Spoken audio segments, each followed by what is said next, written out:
2005 से पहले बिहार में कितना जंगल राज था, इसकी कल्पना या फिर इस पे गहरी रिसर्च की ज़रूरत तो हो सकती है, लेकिन ठीक चुनाव से पहले जब भी 2020 विधानसभा चुनाव का ज़िक्र कर लें या फिर 2025 विधानसभा, भाषणों में जंगल राज का ज़िक्र खूब दिखता है। और इन सब के बीच जब पीएम मोदी कल बिहार दौरे पर थे, तो उन्होंने भी जंगल राज का खूब ज़िक्र किया। इन सब के बीच नमस्कार, आप देख रहे हैं लाइव सिटीज़, मैं हूं आपके साथ अभिनंदन द्विवेदी और लाइव सिटीज़ की मॉर्निंग बुलेटिन सुबह की चाय में आपका बहुत-बहुत स्वागत है। हमारे साथ इस खास पेशकश में रवि उपाध्याय सर, विश्व पत्रकार हैं, जुड़ चुके हैं।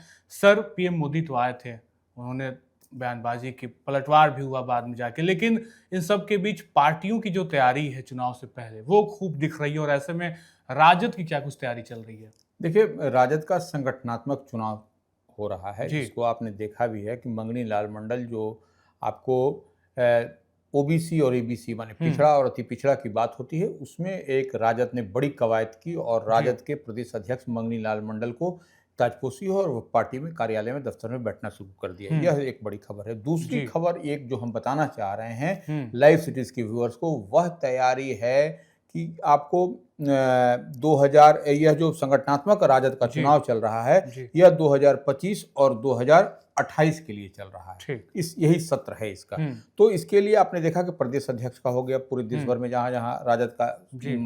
राजद का कमान है, राजद जी। वहां जहां पर है कार्यकर्ता जी। हाँ, जी। तो वो अब राष्ट्रीय अध्यक्ष हम्म। कि अब जो है सो ये होने वाली है, राष्ट्रीय अध्यक्ष का चुनाव। नॉमिनेशन जी। होगा, राष्ट्रीय अध्यक्ष चुने जाएंगे और इसके लिए राष्ट्रीय परिषद के सदस्यों की सूची का अंतिम प्रकाशन जी। के बाद जो है सो यह चुनाव होगा। चुनावी प्रक्रिया जो राष्ट्रीय अध्यक्ष का है वह 24 जून से शुरू हो जाएगी। ठीक। तो ये एक बात समझ लियो। और 5 जुलाई को राष्ट्रीय अध्यक्ष का चुनाव होगा। अब इस पर जो लालू प्रसाद यादव जो अस्वस्थ दिखाई पड़ रहे हैं, यही पॉलिटिकल कॉरिडोर में कहीं ना कहीं राजद के अंदर इस बात की बहुत तेज से चर्चा है कि क्या होगा। जो 5 जुलाई को राजद का स्थापना दिवस है, जिस दिन जो है सो राजद के नए अध्यक्ष मिलेंगे, तो वो अब उसमें क्या होगा। लालू प्रसाद यादव की अस्वस्थता को देखते हुए वह कंटिन्यू करेंगे, नहीं रहेंगे, या फिर दूसरा कोई प्रक्रिया हो सकती है। तो निश्चित रूप से इस बार जो बात कही जा रही है कि जगदानंद सिंह को राष्ट्रीय कार्यकारी अध्यक्ष बनाया जा सकता है, ठीक जेडीयू की तर्ज पर। जेडीयू में देखिए, नीतीश कुमार जदयू के राष्ट्रीय अध्यक्ष हैं, बिहार के मुख्यमंत्री हैं, और संजय झा राष्ट्रीय उपाध्यक्ष हैं, राष्ट्रीय अध्यक्ष हैं कार्यकारी। तो इतनी बात इसी तर्ज पर। और देखिए, जगदानंद सिंह के जिस समाज से आते हैं, सवर्ण समाज से हैं, ठाकुर समाज से आते हैं, और वो राजद को 2020 के विधानसभा के चुनाव में किस तरीके से वह नंबर 1 की पार्टी बनाने की कवायद में लगे थे, और आपको तेजस्वी यादव मुख्यमंत्री बनते बनते रह गए थे। तो ये फिर से एक बड़ी तैयारी हमारी समझ से राजद करता हुआ दिखाई पड़ रहा है कि जगदानंद सिंह को राष्ट्रीय कार्यकारी अध्यक्ष पार्टी का बना दिया जाए। और ऐसे में वह विधानसभा का इस बार आम चुनाव होना है, तो वह पब्लिक मीटिंग, पब्लिक एड्रेस भी कर सकेंगे, और जो संगठन को लेकर के या अपने कोर वोटर्स को लेकर के, और जो बात कही जा रही है कि 36% जो है सो ओबीसी, ईबीसी, पिछड़ा, अति पिछड़ा की बात कही जा रही है, वह उनके साथ में है मजबूती के साथ। जो एनडीए के पक्ष में है, उसमें भी डेंट लगाया है आपको मंगनी लाल मंडल के रूप में, जो पार्टी के प्रदेश अध्यक्ष बना करके। इसी तरीके से 36% की आबादी एमवाई समीकरण, मुस्लिम और यादव, महिला और युवा, यह जो कहा जाता है कि मजबूती के साथ राजद के साथ है। तो यह कहीं ना कहीं यह एक बड़ी तैयारी राजद करता हुआ दिखाई पड़ रहा है, जगदानंद सिंह को आगे बढ़ाने की कवायद में लगी है। बिल्कुल, कहीं ना कहीं दोनों तरीके से अगर देखें तो एमवाई समीकरण और साथ साथ इधर प्रदेश अध्यक्ष और राष्ट्रीय अध्यक्ष के रूप में एक अलग चाल चलने की जो तैयारी है, वो कहीं ना कहीं रवि सर आपने बताया। और कहीं ना कहीं ये कोशिश है भी कि अगर लालू यादव खुद फ्रंट फुट पे आते हैं और खेलते हैं सारी चीज़ों को, तो जगदा जी का क्या कुछ भूमिका होगा, इसको लेके भी तैयारी बिल्कुल चल रही है। लेकिन एक तैयारी तेजस्वी की भी दिख रही है, जहां वो पिछले 1-2 हफ्तों से अगर हम देखें तो लगातार प्रेस कॉन्फ्रेंस करके बड़े कड़े शब्दों का उपयोग कर रहे हैं, चाहे वो नीतीश कुमार के अलग अलग आयोग पे बात करना हो, या फिर बीते दिनों जब प्रधानमंत्री नरेंद्र मोदी सिवान आने के बाद उनकी एक शाम में प्रेस कॉन्फ्रेंस होती है, और फिर कुछ बड़े शब्द प्रधानमंत्री को लेकर और नीतीश कुमार को लेकर, कड़ा रुख दिख रहा है तेजस्वी यादव का। देखिए, तेजस्वी यादव जिस भाषा, जिस शैली की इस्तेमाल करते हैं, वह देखिए बिलो द बेल्ट नहीं होना चाहिए, ये इतनी बात हम समझते हैं। लेकिन तेजस्वी यादव जिस बात को कहना चाह रहे हैं, इस बात को हम बताना चाह रहे हैं। देखिए, हर चीज को आप उसको किस तरीके से, वह किस शब्द का इस्तेमाल किया, हम नहीं करेंगे, लेकिन एक बात तो तय है, वह पॉकेट जो है सो जो बात कही जा रही है जी। कि वह प्रधानमंत्री नरेंद्र मोदी बिहार के जो आम आवाम के पॉकेट से निकासी हो रही है, जी। उसमें मदद नहीं मिल रहा है, हुँ। उसमें कहीं पॉकेट में कुछ है। तो इसी बात को जो तेजस्वी यादव ने जी। कहा, तो वही बात कहीं असहज करता हुआ दिखाई पड़ रहा है। हुँ। तो वो निश्चित रूप से जो उस बात को वो कथित तौर पर कहा जा रहा है, हुँ। तो वो हम नहीं समझते हैं कि इस तरीके की बात सब समाज में होनी चाहिए। जी। और तेजस्वी यादव ने पीएम मोदी को आज सिवान में जो बीते दिन सभा जी। हुई उसमें बोले कि वह कंटेंट नहीं था। हुँ। कंटेंट कहने का मतलब कि उनकी जो प्रधानमंत्री नरेंद्र मोदी की सभा में हुँ। या उनके जो भाषण की जो शैली है हुँ। उसमें आम आवाम को इंटरेक्ट करता हुआ नहीं हुँ। दिखाई पड़ा। हुँ। ये एक बात करिए, जबरदस्ती भीड़ को बुलाया गया था, जी। भीड़ को जुटाया गया था। जी।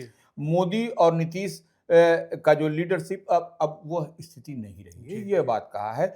पीएम मोदी के भाषण में किसी का पेट नहीं चलता। पेट नहीं चलेगा, जी। चूल्हा नहीं जलेगा, जी। यह सब तरीके की बात हुँ। निश्चित रूप से तेजस्वी यादव कहते हुए दिखाई पड़ रहे हैं। और तो और अपराध पर उन्होंने हुँ। निशाना हुँ। बनाया हुँ। है कि हर दिन 2 से 3 राउंड गोलियां चल रही जी। हैं। जी। अति संवेदनशील इलाका कह लीजिए या जो वीवीआईपी जोन है वहां वहाँ पर पर। गोलियां चल जा रही हैं। और प्रधानमंत्री को उन्होंने कहा कि जुमले के सिर्फ कर करके हुँ। जुमलेबाजी करके बिहार से चले जाते हैं। यह एक बड़ी जी। बात उन्होंने कही है। बिल्कुल, आपने सही ज़िक्र किया कि जेब पे जो एक असर पड़ रहा है, महँगाई का असर, शायद उनका कनेक्शन उस शब्द से रहा होगा कि जो पैसे आने चाहिए आम जनता की जेब में, वो पहुँच नहीं पा रही, लेकिन वो खाली होती चली जा रही है। बिल्कुल। कहीं न कहीं तेजस्वी का ये निशाना ज़रूर रहा होगा क्योंकि रोज़गार को लेकर ज़िक्र होना चाहिए। इस बिहार में जहाँ पे इतनी बदहाली है, पलायन का ज़िक्र होना चाहिए, शिक्षा, रोज़गार का ज़िक्र होना चाहिए, वहाँ पे सिर्फ़ भाषणों का ज़िक्र हो रहा है, भाषण में जुमले का ज़िक्र हो रहा है। तेजस्वी इस बात को बहुत ही ज़्यादा जोर तरीके से रेखांकित कर रहे हैं। लेकिन एक और खबर निकल कर सामने है जिसका ज़िक्र होना चाहिए, वो बीजेपी को कहीं न कहीं एक बड़ा झटका लगा है विधानसभा में और एक सदस्य का सदस्यता रद्द हो जाना सर, बड़ी देखिए, बात है। निश्चित रूप से आप देख रहे हैं कि बीते दिन प्रधानमंत्री बिहार के दौरे पर जी। थे और ऐसे में एमपी एमएलए कोर्ट जो दरभंगा हुँ। की अदालत है, हुँ। उसने एक फैसला सुनाया है। जी। तो वह है वहाँ अलीनगर, जी। दरभंगा जिले में पड़ता है विधानसभा का। हुँ। तो वो वहाँ पर जो मिश्री लाल यादव जो भारतीय जनता पार्टी के जो सदस्य हैं, जी। उनकी विधायक हैं, उनकी हुँ। सदस्यता को समाप्त कर दिया गया है। पुराने 2019 का एक मामला था, उसी को जी। लेकर के। तो अब जो है सो मिश्री लाल यादव की सदस्यता, जो भाजपा विधायक हैं, उनकी सदस्यता समाप्त होने के बाद हुँ। अब जो संख्या बल है, जो हुँ। गणित है हुँ। भारतीय जनता पार्टी का विधानसभा में, वह जो है सो कम हो गया है। जी। आप देख रहे हैं कि कितना नेक टू नेक फाइट होता हुआ चल रहा है। बिल्कुल। तो इस परिस्थिति में भारतीय जनता पार्टी के एक विधायक का कम होना कहीं न कहीं सवाल खड़ा करता है कि कैसे ऐसा हो गया और किन कारणों से, क्या। और बयाप्ते विधानसभा सचिवालय ने नोटिफिकेशन भी जारी कर जी। दिया जी। इनकी सदस्यता समाप्त होने की। बिल्कुल, एक-एक एमएलए की जहाँ पे बहुत ज़रूरत है पार्टी को विधानसभा में, वहाँ पे एक एमएलए का कम हो जाना अपने आप में एक सोचनीय विषय होगा पार्टी के लिए कि आखिर आगे चुनाव में वो किस तरीके से चीज़ों को देखते हैं। लेकिन इन सब के बीच पीएम मोदी का बिहार आगमन लगातार हो रहा है सर, हर महीने 2 महीने में वो बिहार आ रहे हैं और बड़ी बात भी कह रहे हैं। भाषणों में वो ज़िक्र है, ज़िक्र जंगल राज का भी है और एक हुजूम भी दिख रहा है उनकी रैली में। बीते दिनों सिवान आए थे और सिवान से भी खूब गरजे हैं और तमाम तरीके की बातचीत भी कही। लालू राजद का भी ज़िक्र करते हुए जंगल राज का भी ज़िक्र कर दिया। 2005 के पहले का ज़िक्र नीतीश कुमार ने एक बार फिर कर दिया।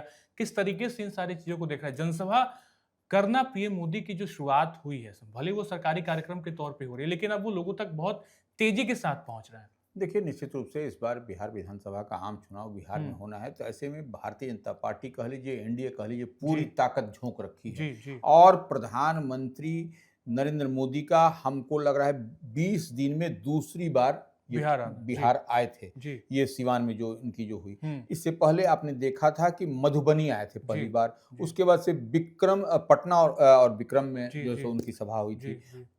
बीते दिन सिवान में सभा हुँ। हुई। हुँ। तो ये देखिए, जब भी आ रहे हैं कुछ न कुछ तोहफा देके जा रहे हैं। हुँ। आप देखें कि मधुबनी में ऑपरेशन आए थे, तो जिस तरीके से जी। जो पहलगाम में जो घटना हुई थी, हुँ। दुखद हुँ। घटना, उसमें उन्होंने ऑपरेशन सिंदूर की चर्चा की जी। थी और कहा था कि वो तो वहाँ पर क्या हुआ आपको हुँ। मालूम है, अब ये कहने की जरूरत नहीं, मधुबनी जी। में ही, जी। इस बात को याद रखिए। हुँ। दूसरे बार जब 29 और 30 मई को आए थे, तो पटना पटना के में भी। जयप्रकाश नारायण अंतर्राष्ट्रीय हवाई अड्डा का नए टर्मिनल भवन का माने जी। उद्घाटन वो उन्होंने किया हुँ। और 50,000 करोड़ रुपए की जी। सौगात उस दिन बिहार को दी थी। जी। और बीते दिन जब सिवान आए थे, तो 5900 करोड़ रुपए की कुल जी। 28 परियोजनाओं का उद्घाटन उन्होंने किया, जी। जिसमें वैशाली देवरिया रेल लाइन है जो वंदे भारत का है।